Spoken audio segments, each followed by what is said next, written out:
Guys, I'm in a very dark space. My beloved team just got swept, which, let's be honest, we all saw coming. And my internet is going to be screwed up for the next 12 hours. But, silver lining, apparently, my internet's going to be better than ever. So, I mean, it's Spectrum, so you know that's bullshit. But we'll see. But yeah, I'm in a very dark space right now. Anyway, let's do this data download video. Sorry for the delay. I was, you know, elsewhere, closer to the Lakers, watching them lose. I hate the... Okay. Whis Easy A, LRB Whis Super Easy A will not be dropping for the next until 2 days from now. Let's go ahead and take a look at the data download that dropped on the JP side of the game. If you guys want to know exactly what time it's going to be dropping for you, go to dokkaninfo.com. Link is down below in the description. Go to the top right, and then on the flag section, click on the JP or the JP UK flag, and then you will go to cards and schedule, and that will show you this right here, and you will see exactly when everything is coming up. Let's take a look at the missions. There's not a whole lot in this data download, I don't think. Looks like we got the Wii stuff. We got Onion Master. Oh yeah, Peton and Battlefield. So actually, in terms of stones, there's actually a good amount of stones in this data download. So I'll probably put lots of content in the title. Okay, so it's a sub Easy A for the physical Beerus Easy A.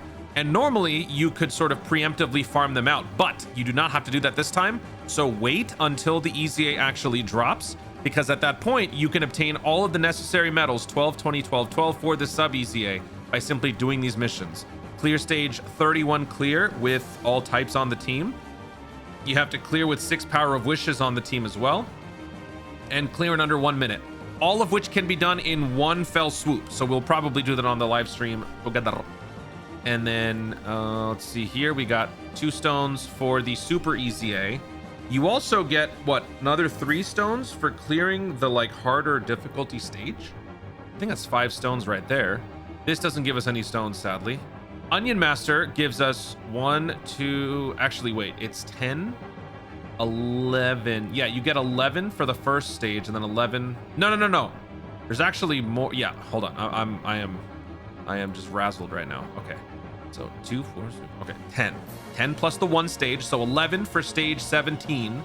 You gotta clear with, you gotta beat Nappa, you gotta beat Sal Perina, okay.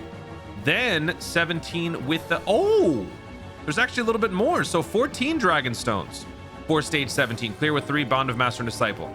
Then we gotta do the same thing with stage 18. This one's a harder version of the stage 17 with a bigger requirement on Bond of Master and Disciple. You need 3, I think, for the first one, 5 for the second one.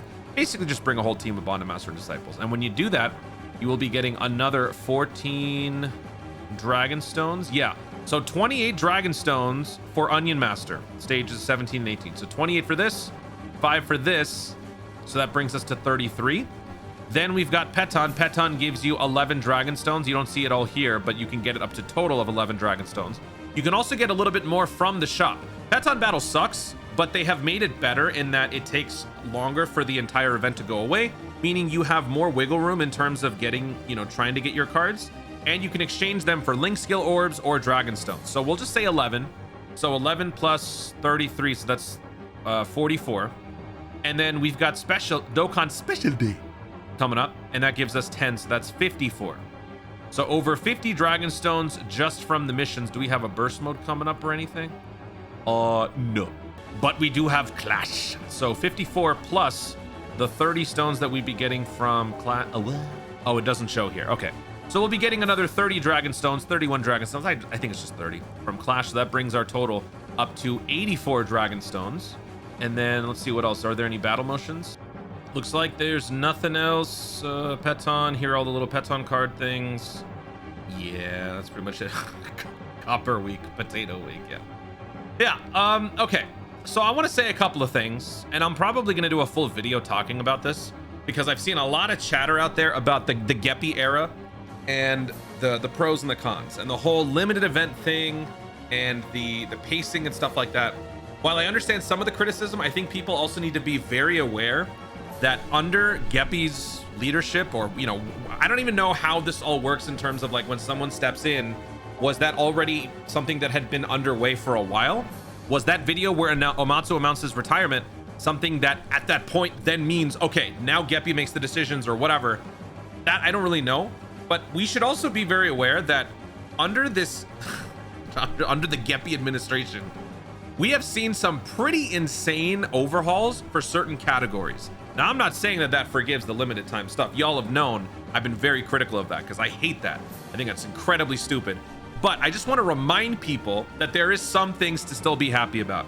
Saiyan Saga received a massive overhaul because of those two celebrations. Whether or not you care about Saiyan Saga, that's not the point. The point is Saiyan Saga got a very nice treatment during those two celebrations.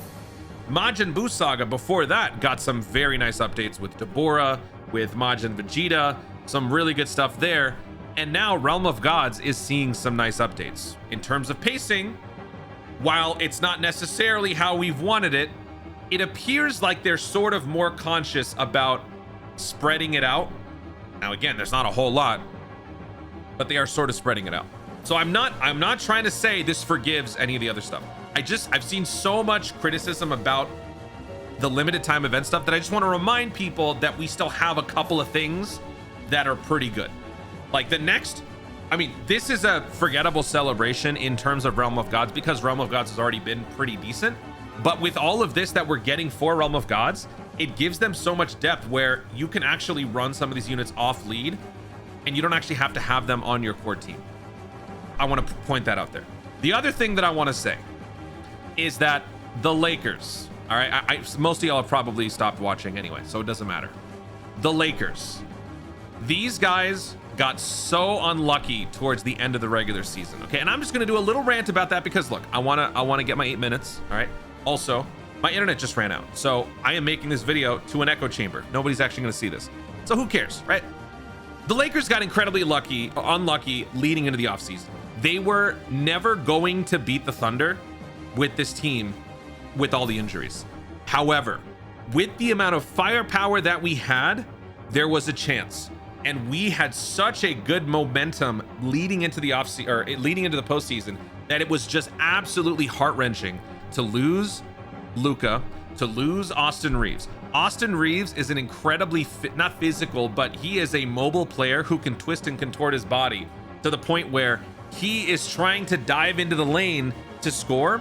And that's a very risky thing to do to a player who has an oblique strain. People got so absolutely unnecessarily critical of my boy, and they didn't even realize what he was putting himself through. This came out recently. I think Dave McMiniman talked about this.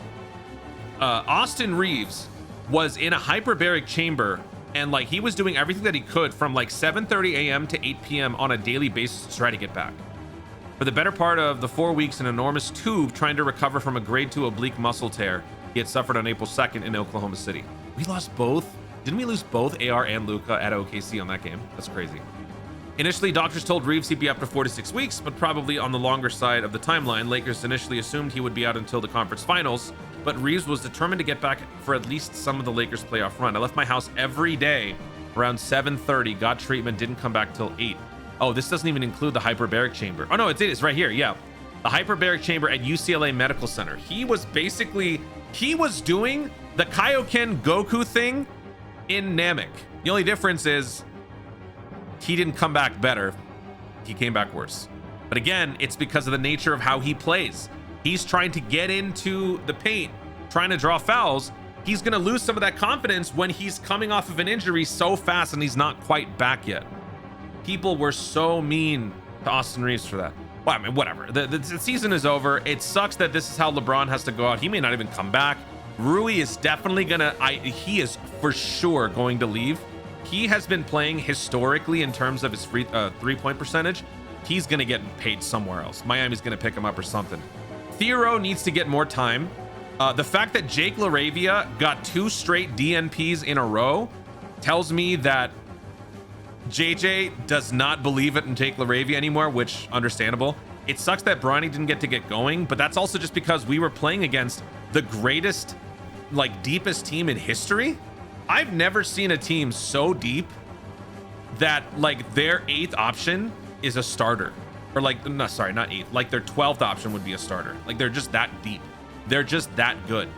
Like they don't even need Shea. They could have kicked our ass without Shea, which is ironic because he's an MVP candidate and he's probably going to win it, but he's not exactly an MVP in the literal sense. Most valuable player, he's not, because with or without him, they'll win, and they'll win easily. These guys are really good. Like, I hate how good they are. I hate it. They don't need to do any of that foul baiting because they're just so talented and so deep. And they stole my boy, Alex Caruso. He's turned into a villain. I loved him. I hate him now. Anyway, the Lakers are done. I'm done. Halfway through this video, my internet died, so I don't even know if you're ever going to watch this video. But regardless, thank you so much for watching. If you enjoyed the video, obviously like down below. Let me know in the comments your thoughts on the Lakers. No, just kidding. Let me know your thoughts on anything at all when it comes to Dokkan. Right now, again, it's slow. I'm going to keep reminding y'all, just wait. It's going to get better soon. In the meantime, do your dailies. Don't do too much. Don't expect too much. Just save your stones and get ready for the good stuff coming up later on. If you are a Lakers fan, feel free to let me know your thoughts about that. If you're a Thunders fan, congratulations. I hate y'all. But, you know, let me know what you guys have to say about all this stuff in the comments down below. Also, be sure to subscribe for more Dokkan content in the future and click the notification bell so that you that you when I see more stuff. Thank you so much for watching. Stay tuned and always remember to Dokkan responsibly.